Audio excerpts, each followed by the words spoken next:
Shalom, selamat malam Bapak Ibu Saudara, selamat akhir pekan. Saya bersyukur karena kita boleh berjumpa di akhir pekan ini dalam anugerahnya bagi setiap kita.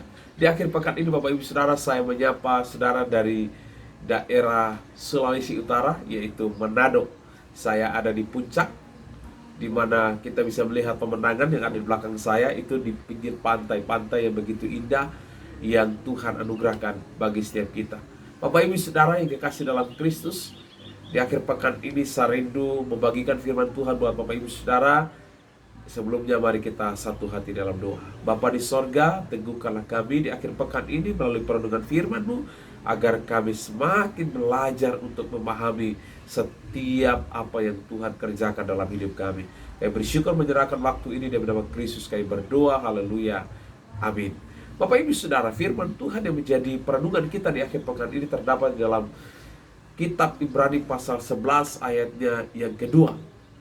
Kitab Ibrani pasal yang ke-11 ayat yang kedua, firman Tuhan berkata demikian.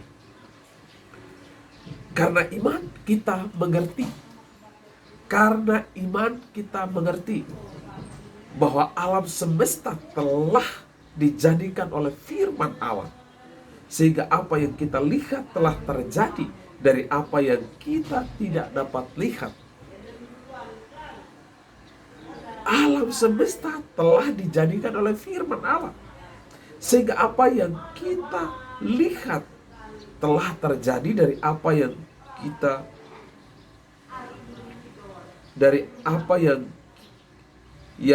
tidak dapat kita lihat.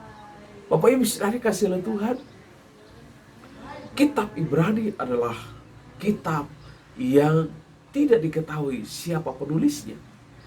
Tetapi beberapa penafsir mengatakan bahwa sebagian besar penulisnya adalah Rasul Paulus. Mengapa demikian? Karena Paulus adalah seorang yang berpengalaman dari sisi iman. Yang kedua, dia adalah seorang ahli Taurat yang menguasai hukum Taurat. Dia adalah seorang pengajar. Yang kedua, dia adalah seorang penulis.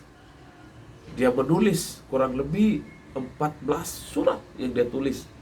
Dan kita perhatikan dari tulisan-tulisan Rasul Paulus, kita melihat bahwa mengarah ke sana bahwa penulisnya adalah Paulus. Bapak Ibu Saudara, di pasal yang ke-11 ini menjelaskan tentang tokoh-tokoh yang berpengaruh. Ada Nuh, ada Abraham, dan ada beberapa tokoh yang lain.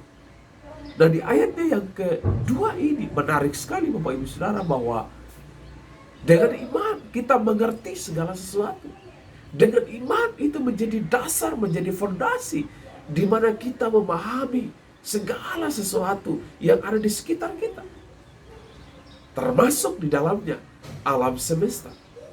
Bapak Ibu Saudara, saya berdiri di tempat ini, di tempat yang tinggi, dan kita bisa melihat pemandangan di sekitar yang begitu indah. Ada rumah-rumah yang begitu tinggi yang dibangun, ada pohon-pohon, bahkan ada laut, ada langit. Ini wow, luar biasa. Ajaib Tuhan kita, hebat Tuhan kita. Tanpa iman kita tidak mungkin memahami hal yang demikian. Sehingga dengan iman yang demikian Bapak Ibu Saudara, kita belajar untuk mengucap syukur atas alam semesta yang Tuhan anugerahkan untuk kita bisa nikmati, untuk kita bisa saksikan, untuk kita bisa lihat, dan untuk kita bisa ceritakan kepada orang lain bahwa alam ini yang Tuhan ciptakan, itu berarti Allah ada di balik alam semesta ini. Bapak Ibu Saudara dikasih oleh Tuhan, ketika kita bangun di pagi hari dan kita berdiri di depan pintu rumah, kita berdiri di pekarangan rumah, kita bisa melihat pohon-pohon yang indah, kita bisa melihat bunga-bunga yang indah, kita bisa melihat di sekitar kita alam yang sangat baik. Belajarlah bersyukur, belajarlah bersahabat dengan alam. Walaupun kadang-kadang ada cuaca yang ekstrim, ada situasi yang menggelisahkan bagi kita, ada angin puting beliung, tetapi mari kita belajar. Kenapa? Karena alam begitu indah ini kita melihat dengan iman di dalam Yesus Kristus. Bapak Ibu Saudara kasih oleh Tuhan, alam yang ada ini, alam semesta yang ada ini, ketika Tuhan menjadikan, itu kita belum ada. Tetapi firman Tuhan mengatakan, dengan iman di dalam Dia kita mengerti bahwa alam yang kita belum lihat tetapi itu ada. Itu berarti Allah menjadikan. Bapak Ibu Saudara kasih Tuhan, dengan adanya alam semesta, dengan adanya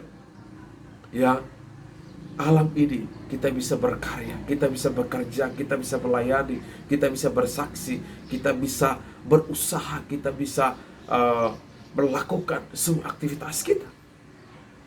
Maka di akhir pekan ini, marilah mengambil maksud sejenak bersyukur kepada Tuhan.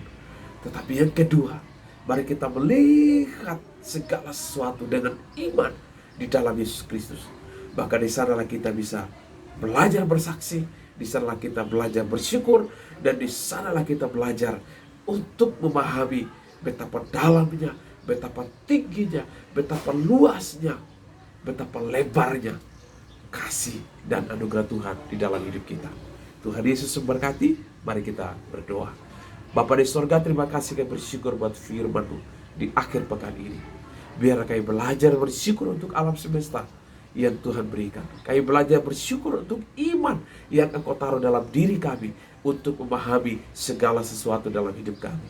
Terima kasih Bapak, pakai kehidupan kami untuk menceritakan perbuatan Tuhan, menceritakan karya Tuhan yang ada di dunia ini. Agar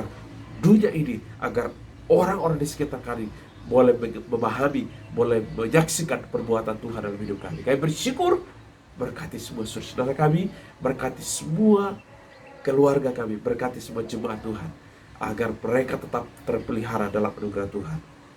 Pimpin setiap kami, persiapkan seluruh hidup kami untuk menyambut hari esok dalam pengharapan kepada Tuhan, untuk beribadah, memuji, memuliakan nama Tuhan.